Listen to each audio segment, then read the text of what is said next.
प्रदेश महासचिव युवा कांग्रेस आशीष ठाकुर की अगुवाई में युवा कांग्रेस के कार्यकर्ताओं ने प्रदेश सरकार के खिलाफ जमकर नारेबाजी कर जिलाधीश कार्यालय के बाहर धरना प्रदर्शन किया। इस मौके पर आशीष ठाकुर ने प्रदेश सरकार पर जमकर निशाना साधा। उन्होंने कहा कि जयराम सरकार हिमाचल प्रदेश में पहली सरकार उभर कर सामने आई है जिसने अपने 2 वर्ष और 7 महीने के कार्यकाल में बसों के किराए में 50% से ज्यादा बढ़ोतरी की है। उन्हें ये बताया गया था, उनके बारे में बताया गया था कि वो एक गरीब घर से संबंध रखते हैं, लेकिन जिस प्रकार के उन्होंने ये सरकार आज ले रही है उससे वो सीधा सीधा गरीब लोगों के जेब के ऊपर एक टाका डाल रही है।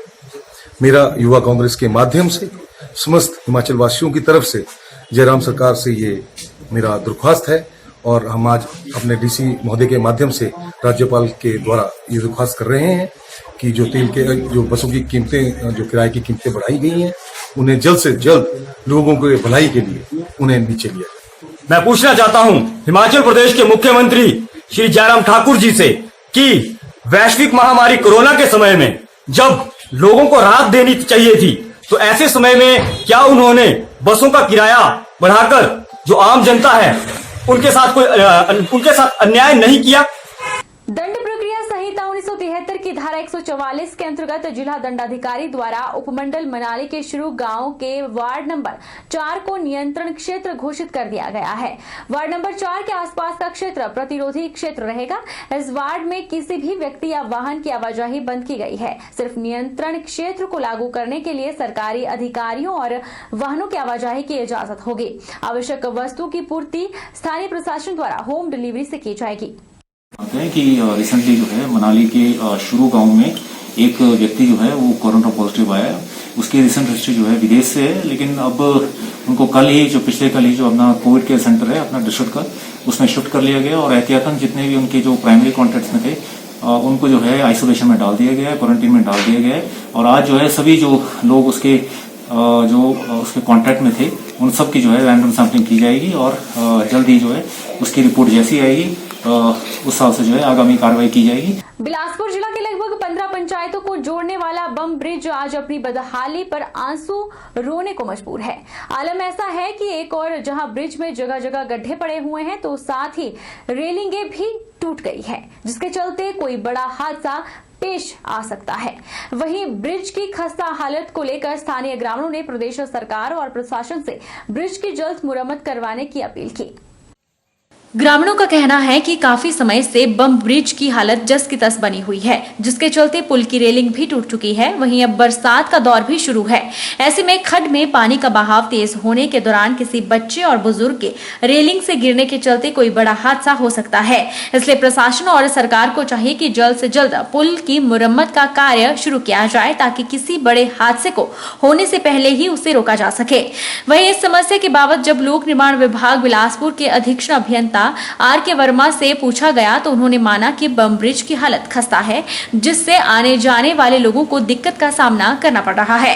साथ ही उन्होंने ब्रिज की जल्द मुरम्मत के लिए लगभग 16 लाख का टेंडर पास करने और जल्द ही मुरम्मत कार्य शुरू करवाने की बात कही, ताकि आने वाले समय में स्थानीय ग्रामीणों को किसी भी तरह की कोई परेशानी का सामना न करना पड़े।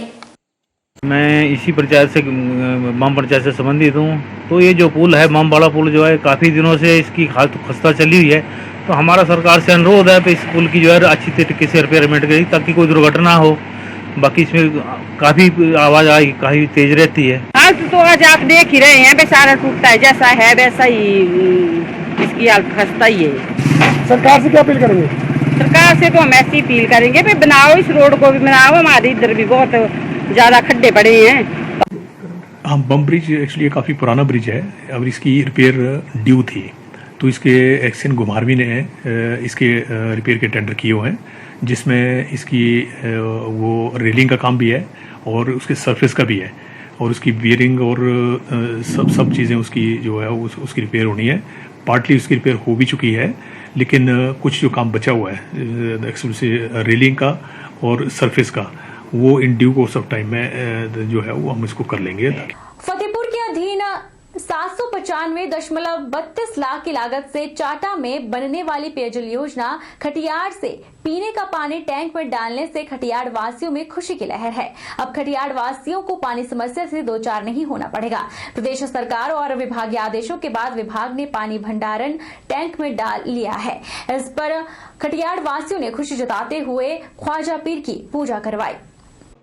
पूजा में प्रदेश भाजपा के उपाध्यक्ष कृपाल परमार ने शिरकत की। परमार ने बताया कि पेयजल योजना की मेन पाइप चटा से खटियाड़ की लंबाई 11 किलोमीटर है। उसका टेस्टिंग होने के बाद आज पानी टैंक में डाल दिया गया। पेयजल योजना से करीब 19 गांव के 8000 से अधिक लोगों को लाभ मिलेगा। उन्होंने कहा कि खटियाड़ में निर्माण होने वाले मेन टैंक का कार्य भी जल्द ही शुरू कर दिया जाएगा। पौंग डैम के किनारे पर हमारा एक बहुत ही महत्वपूर्ण गांव खटियाड़, जहां पर लोगों के मन में जो धारणा थी कि पौंग डैम में हमें डूबने के लिए तो पानी है लेकिन पीने के लिए पानी नहीं, इस कहावत को हमारी सरकार ने गलत साबित किया है, उसको दुरुस्त किया है और ये 19 गांवों में लगभग 8000 लोगों की आबादी के लिए 8 करोड़ की लागत से बनने वाली ये स्कीम, जिसका पानी चाटा से उठाया गया है और आज सावन के महीने में इन लोगों की प्यास को बुझाने का काम जो है वो जयराम जी की सरकार ने किया। रुकेंगे एक छोटे से ब्रेक के लिए। ब्रेक के उस पार फौरन लौटेंगे, आप बने रहिए हमारे साथ।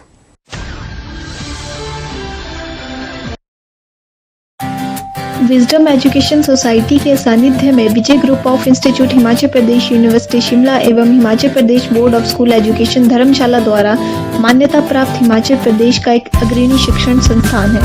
इंस्टीट्यूट में BBA, BCA, BCom, PGDCA, B.Ed तथा DLED के कोर्सेज उपलब्ध हैं।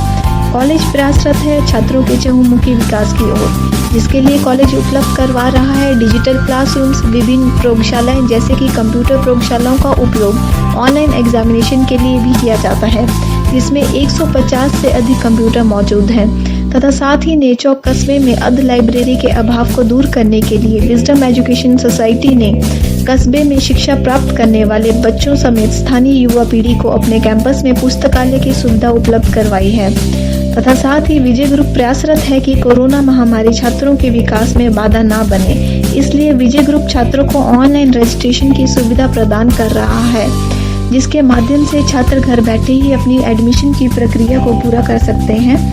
इसलिए vijayinstitute.com वेबसाइट को विजिट करें तथा ऑनलाइन रजिस्ट्रेशन पर क्लिक करके फॉर्म को फिल करें। अधिक जानकारी के लिए हमें संपर्क करें।